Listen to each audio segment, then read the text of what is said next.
Hello students, welcome to the channel of फर्जी concepts. आज हम लोग IIT JEE advance 2023 paper 2 chemistry section के अंदर एक पैराग्राफ टाइप क्वेश्चन को सॉल्व करने जा रहे हैं। यहाँ इस पैराग्राफ में आपको दो क्वेश्चन दिए हुए हैं, दो क्वेश्चन नंबर 16 और क्वेश्चन नंबर 17।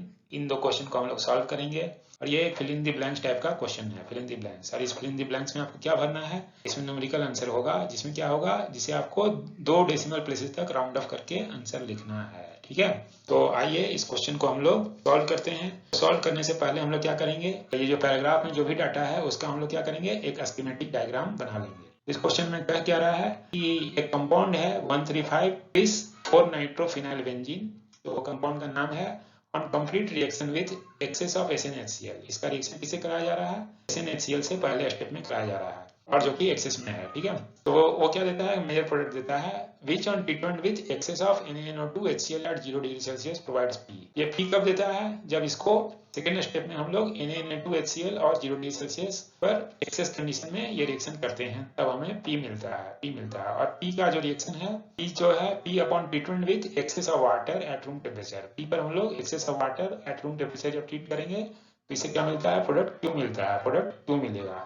ठीक है, फिर कहा है, आगे कहा है कि Q का जब हम लोग ब्रोमिनेशन करते हैं एक्वस मीडियम में, Q पर हम लोग ब्रोमिनेशन करेंगे एक्वस मीडियम में। मैंने ब्रोमीन वाटर क्यों लिखा है, या आगे के स्टेप में आपको क्लियर हो जाएगा कि Q का जब हम लोग ब्रोमिनेशन करते हैं तो क्या मिलता है हमें, फर्निशेस द प्रोडक्ट R।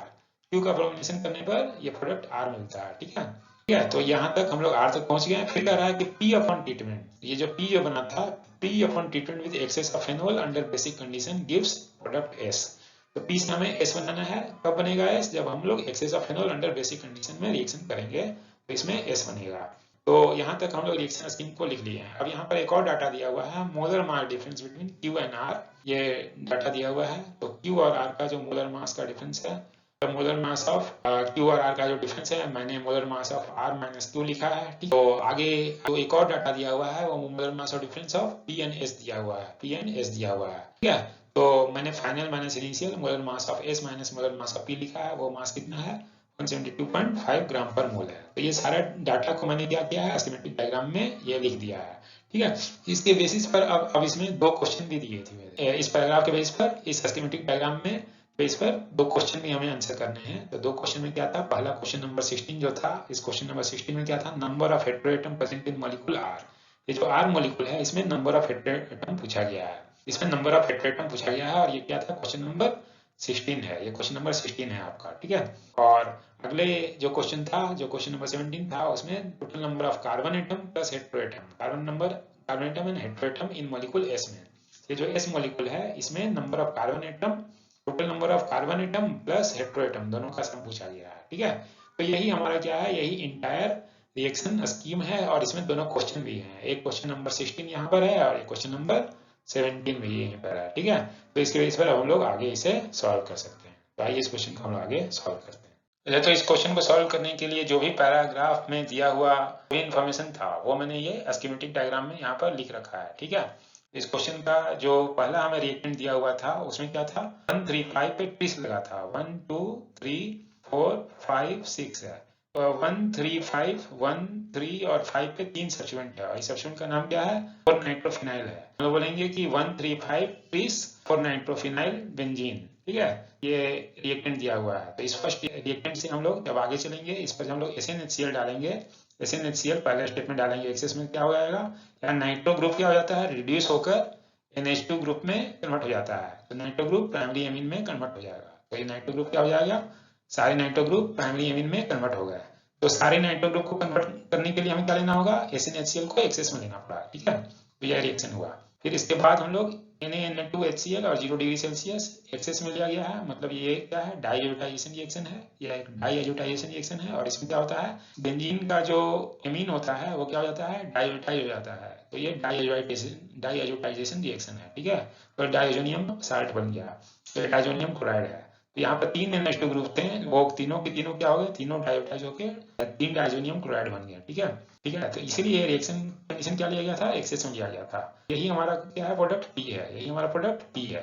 ठीक है, P पर क्या डाला गया है, अब वाटर, एक्सेस में वाटर डाला गया है रूम टेम्परेचर पे। अच्छा, ये जो डाइजोनियम साल्ट होता है वो क्या होता है, between 0 to 5 degree Celsius he stable होता है, 0 to 5 डिग्री सेल्सियस के बीच में ही स्टेबल है। इसलिए हम लोग डाइजोटाइजेशन रिएक्शन करते हैं, लो टेम्परेचर पे करते हैं। जैसे ही आप इसे रूम टेम्परेचर पर लाएंगे तो रूम टेम्परेचर पर लाने में क्या होता है, ये वाला बॉन्ड क्या हो जाएगा, डाइजोनियम आयन का ये bond, nitrogen is a very good leaving group, तो ये जो N2 जो का बॉन्ड है, N2 प्लस का जो बॉन्ड है वो क्या हो जाएगा, वो ब्रेक हो जाएगा। ब्रेक होने के बाद क्या बनेगा, यहाँ पर ये बॉन्ड जैसे ही ब्रेक होगा यहाँ पर कार्बोटाइन बनेगा, यहाँ पर कार्बोटाइन बनेगा, और उस कार्बोटाइन पर क्या करेगा, वाटर आकर अटैक करेगा। तो वाटर जैसे ही अटैक करेगा वहां पर क्या हो जाएगा, वो अल्कोहल बन जाएगा। ये सारे डाइजोनियम ग्रुप जो हैं वो क्या हो जाएंगे, N2O प्लस ग्रुप रिप्लेस होकर OH ग्रुप हो जाएंगे, और यहाँ रिप्लेस क्या होगा, यहाँ लीव क्या करेगा, HCl ग्रुप लीव कर जाएगा, और साथ में नाइट्रोजन गैस बनकर निकल जाएगा। ठीक है, तो इसके बेस पर हम लोगों ने ये प्रोडक्ट Q को आइडेंटिफाई कर लिया है, प्रोडक्ट Q को आइडेंटिफाई कर लिया। ठीक है, इसके बाद हम लोग आगे चलते हैं, और Q पर जब हम लोग ब्रोमीन वाटर डालेंगे एक्सिस में क्या होता है,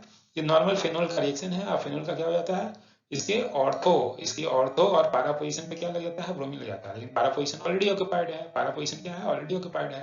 जितने भी ऑर्थो पोजीशन खाली थे, जितने भी ऑर्थो पोजीशन पे जो हाइड्रोजन था, वो हाइड्रोजन हट के क्या लग जाएगा, Br लग जाएगा। तो यहाँ पर फेनोल के अबाउट 2 हाइड्रोजन लग जाएंगे, तो यहाँ पर टोटल 6 Br ग्रुप लग जाएंगे, टोटल 6 Br ग्रुप लग जाएंगे। तो यही हमारा जो प्रोडक्ट क्या हो गया, यही हमारा प्रोडक्ट हो गया। ठीक है, हो गया। तो यहाँ हम लोगों ने PQR ये 3 प्रोडक्ट फाइंड कर लिए हैं, और जैसे ही हम लोगों ने QR PQR को आइडेंटिफाई कर लिया है, अब हम लोग ये वेरीफाई कर सकते हैं कि molar mass of R minus molar mass of Q, इन दोनों का जो सब्सट्रैक्शन है वो कितना होगा, 474 ग्राम पर मोल। ये है या नहीं है, ये एक बार हम लोग वेरीफाई करके चेक कर सकते हैं। तो इसको वेरीफाई करने के लिए molar mass of R minus molar mass of Q, हम लोग देखेंगे कि मोलर मास ऑफ R में क्या है, यहाँ पर कितने Br लगे हुए हैं, 6 Br लगे हुए हैं, यहाँ पर 6 Br ग्रुप है। ठीक है, यहाँ 6 Br ग्रुप है, जबकि Q में ये 6 Br ग्रुप नहीं थे, इसके जगह क्या थे, हाइड्रोजन थे। यहाँ पर 6 हाइड्रोजन थे। ठीक है, यहाँ 6 हाइड्रोजन थे, 6 हाइड्रोजन। तो यहाँ पर ये हम लोग कंपेयर कर सकते हैं कि 6 Br का जो मास कितना होगा, 6 × 80 आएगा,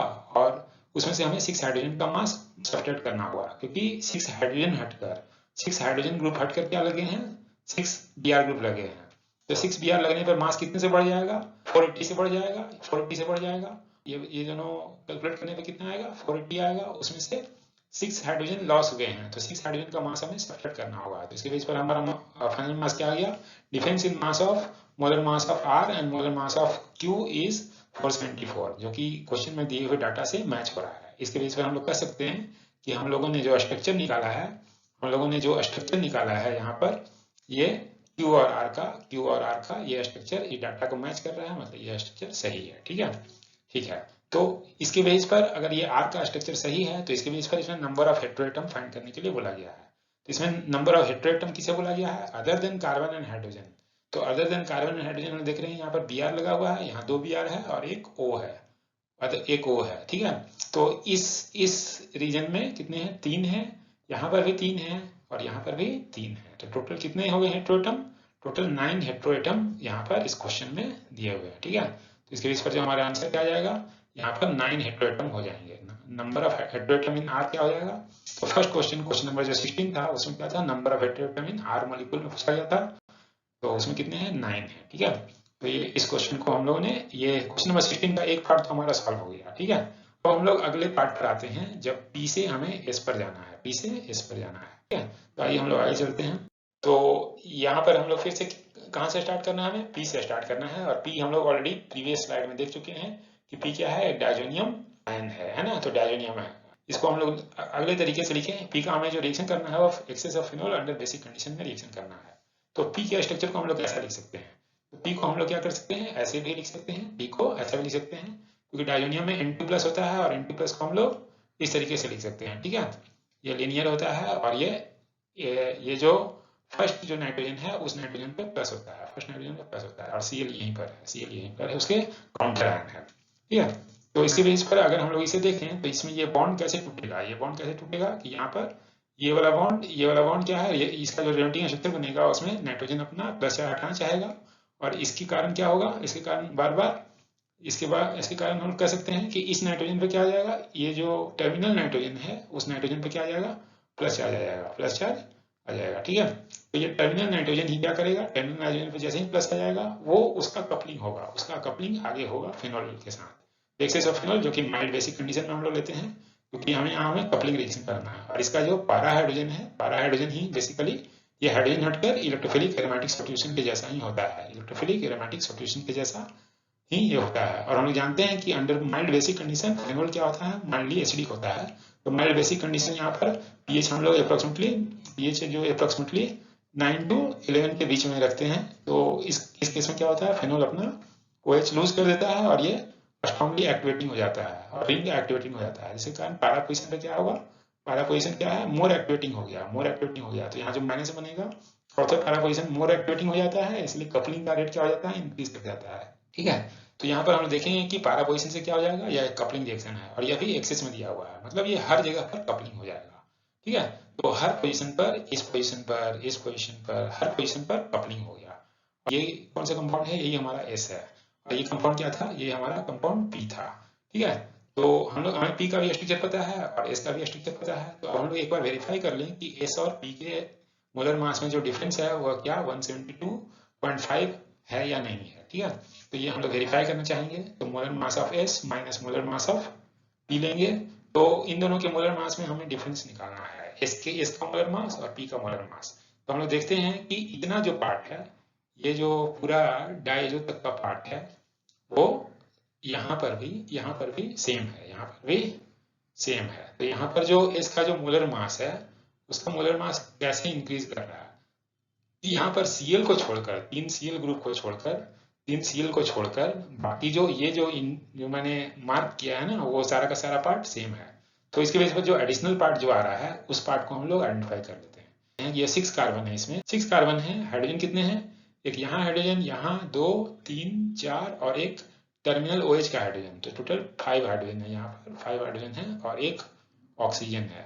तो इसके बेस पर इसका जो मास आएगा, तो 12 into 6 72 प्लस 5 हाइड्रोजन का मास आएगा, 5 into 1 प्लस 16 ऑक्सीजन का।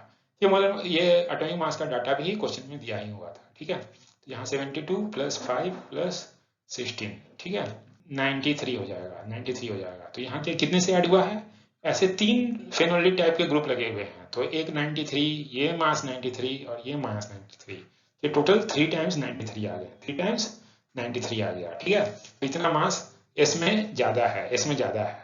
लेकिन यहाँ पर ये भी हमें ध्यान रखना है कि यहाँ से क्या निकला है, Cl इस साइड में नहीं है, प्रोडक्ट S में Cl नहीं है, product it has no Cl minus, no Cl minus. तो Cl माइनस का क्या हुआ है, लॉस हुआ है, तो क्लोराइड आयन का लॉस हुआ है। तो 3 क्लोराइड आयन के मास को हमें सब्सट्रैक्ट करना पड़ेगा, तो 3 क्लोराइड आयन के मास को सब्सट्रैक्ट करना पड़ेगा।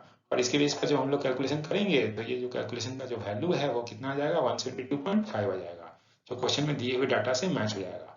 तो इसके बेस पर हम लोग कह सकते हैं कि हमने जो स्ट्रक्चर जो निकाला है वो स्ट्रक्चर हम लोग का सही है। ठीक है, इसके बाद हम लोग अब आगे चलते हैं।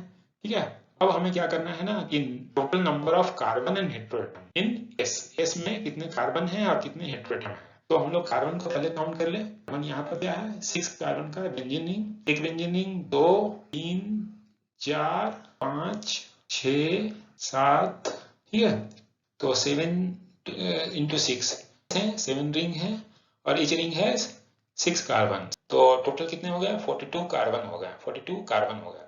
अब उसके बाद हमें हेटेरोएटम काउंट करना है। तो हेटेरोएटम क्या है, यहाँ पर एक ऑक्सीजन यहाँ पर है और 2 यहाँ, तो 3 इस साइड है। उसी तरह से 2 नाइट्रोजन और एक ऑक्सीजन यहाँ, 3 इस साइड है और 3 यहाँ पर इस साइड है। ठीक है, तो यहाँ पर 42 कार्बन प्लस 9 हेटेरोएटम है, 9 हेटेरोएटम्स हैं। ठीक है, तो इसके वजह से 42 प्लस 9 क्या हो गया, 51 हो गया, 51 हो गया। ठीक है, तो अगर हम लोग देखें तो कहेंगे 42 कार्बन है, 6 इसमें नाइट्रोजन है और 3 ऑक्सीजन है। ठीक है, तो इसके वजह पर क्या है, टोटल हमारा सम कितना आ रहा है, कार्बन प्लस हेटेरोएटम, ये 51 हो जा रहा है, टोटल सम 51 हो जा रहा है।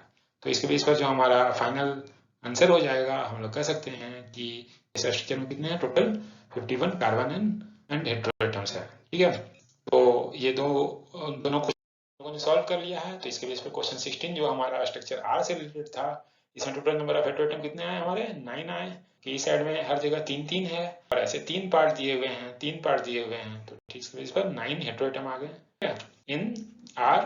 और जो S वाला जो स्ट्रक्चर था, S वाले स्ट्रक्चर में क्या है, नंबर ऑफ कार्बन भी हमें काउंट करना है और साथ में हेटेरोएटम भी। इसका जब हम लोगों ने सम किया तो इसमें क्या आ गया, 42 इसमें कार्बन है, 6 नाइट्रोजन है और 3 ऑक्सीजन है और ये हेट्रोएटम है, ये कार्बन है। तो इसके बेस पर जो सम आ गया वो कितना हो गया, टोटल 41 हो गया। ठीक है, यही हमारा फाइनल आंसर है ना। यह जो आंसर है वह एडवांस 2023 जो कि IIT गुवाहाटी के द्वारा कंडक्ट किया गया था और ऑफिशियल भी IIT गुवाहाटी ने रिलीज किया, उसके आंसर की से मैच करता है।